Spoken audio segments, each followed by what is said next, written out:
আসসালামু আলাইকুম রহমতুল্লাহ। গত ভিডিওতে আমি বলেছিলাম যে আপনারা কিভাবে আসলে হাউস বিলং এবং স্কিল ওয়ার্কার ভিসায় অ্যাপ্লিকেশন করতে পারেন। সেই ধরনের কিছু ইনফরমেশন দেওয়ার কথা ছিল। আর এই কারণে আজকে ভিডিওটা করা। যে আজকের ভিডিওতে আপনারা সেই ধরনের ইনফরমেশনগুলো পাবেন ইনশাআল্লাহ। কিভাবে আপনারা অ্যাপ্লিকেশন করতে পারেন, কিভাবে সার্চ করতে পারেন ইন্টারনেটে যে আপনার যে অ্যাবিলিটি আছে বা আপনার যেই টার্গেটিং জব আছে সেই ধরনের জবগুলো আপনি কিভাবে খুঁজে পাবেন। এই কারণে আজকের ভিডিওটা করা। অবশ্যই আশা রাখি শেষ পর্যন্ত ভিডিওটা দেখবেন, ইনশাআল্লাহ ভালো কিছু ইনফরমেশন পাবেন। স্ক্রিনে আপনারা দেখতে পাচ্ছেন কোন ধরনের জব বিষয়গুলোতে আপনারা অ্যাপ্লিকেশন করতে পারেন বা কোন ধরনের জবগুলো আপনারা খুঁজে পাবেন, সেগুলো স্ক্রিনে দেখানো হচ্ছে। আপনারা এখানে দেখতে পাচ্ছেন কিভাবে আসলে ওয়েবসাইটে আপনি সার্চ করবেন। প্রথমে গুগলে যাবেন, উপরে লিঙ্কটা লিখবেন যে জব ইন জার্মানি লিঙ্কইন। এরপরে দেখেন এখানে দেওয়া আছে নিচে লিঙ্কইন জবটা দেওয়া আছে। এখানে আপনারা বিভিন্ন ধরনের জব খুঁজে পাবেন, যে ধরনের আপনি টার্গেট করতেছেন, এই ধরনের জবটা আপনার দরকার, সেই ধরনের জবগুলো আসলে এখানে ওয়েবসাইটে খুঁজে পাবেন।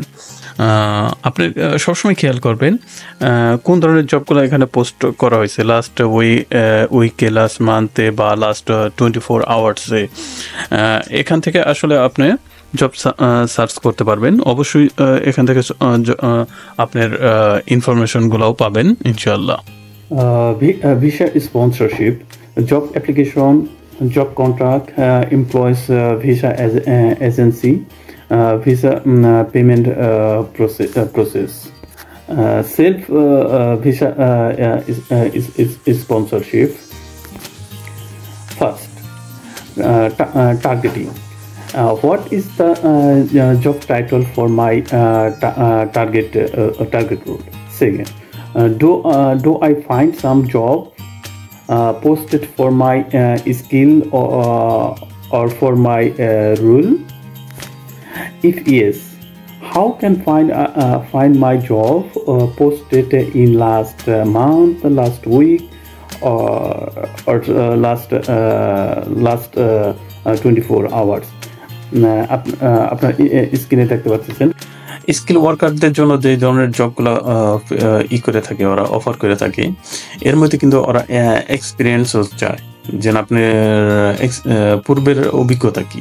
আর দ্বিতীয়ত, যারা হাউস বিল্ডিং বিষয়ে আসতে চান, আমি আগেই বলেছি অন্তত B1টা আপনি করবেন জার্মান ভাষায়। B1টা যদি করেন তাহলে কিন্তু হাউস বিল্ডিং এর বিষয়ের জন্য আপনি অ্যাপ্লিকেশন করতে পারবেন। সেটাও কিন্তু এই ধরনের ওয়েবসাইটে আপনারা আবেদন করতে পারেন। বিভিন্ন ধরনের কোম্পানি, এখানে বিভিন্ন ধরনের কোম্পানি থাকে, সেই কোম্পানির সাথে কমিউনিকেশন করতে পারেন। কারণ যদি আপনি B1 করেন তখন কিন্তু আপনি নিজে কমিউনিকেশন করতে পারেন, যে না আপনার কোন ধরনের ডকুমেন্ট চাইতেছে, কোন ধরনের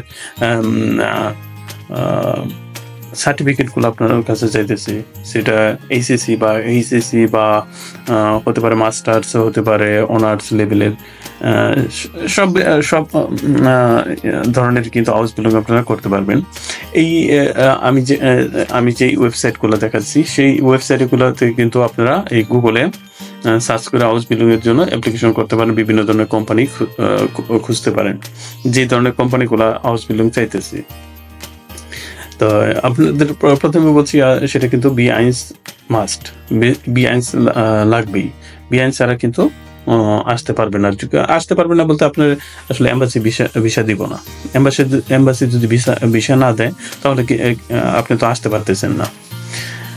এই কারণে বলি অন্তত ভাষাটা শিখেন, সেটা সহজ উপায়, ফিউচার ডো ব্রাইট।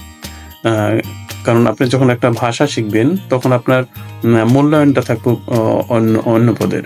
আর যদি ভাষা না শিখেন, শুধু খেলে ওয়ার্কার হিসেবে আসেন, তাহলে দেখা যাবে যে আপনি কিন্তু কাজে যেমন আপনার আসলে স্যালারির দিক থেকে আপনি পিছিয়ে পড়বেন, বা আপনার কমিউনিকেশনের দিক থেকে যেটা মানে কি তার সাথে কমিউনিকেট করবেন, সেই যে ভাষাটা, তার কারণে কিন্তু প্রতিনিয়ত আপনাকে একটা ঝামেলার মধ্যে থাকতে হবে। তা এই কারণে বলি যে ভাষাটা শিখেন, এবং ভাষার সাথে সাথে আপনি ট্রাই করতে থাকেন যে আপনি কোন ধরনের বিষয়ে আসতে চান, কোন ধরনের হাউস বিল্ডিংয়ে আসতে চান, সেটা চেষ্টা করতে থাকেন। ইনশাল্লাহ পরবর্তীতে আরও বিস্তারিত অবশ্যই বলবো, বিস্তারিত ইনফরমেশন থাকবে। আজকের ভিডিওতে যে ইনফরমেশনগুলো দেওয়া হলো সেটা মূলত স্কিল ওয়ার্কার এবং হাউস বিল্ডিং যারা আসবেন তাদের জন্য। তো আমার ভিডিওটা যদি ভালো লাগে, যদি মনে করেন কিছু ইনফরমেশন পান আপনারা আমার ভিডিও থেকে, তাহলে অবশ্যই আমার ইউটিউব চ্যানেলটা সাবস্ক্রাইব করবেন এবং নিয়মিত ভিডিও লাইক এবং কমেন্টস করবেন এবং কোন ধরনের ইনফরমেশনগুলো আপনারা জানতে চান সেটাও অবশ্যই জানাবেন। ইনশাল্লাহ পরবর্তী ভিডিওতে আরও বিস্তারিত থাকবে। সে পর্যন্ত ভালো থাকবেন, সুস্থ থাকবেন। আল্লাহ হাফেজ।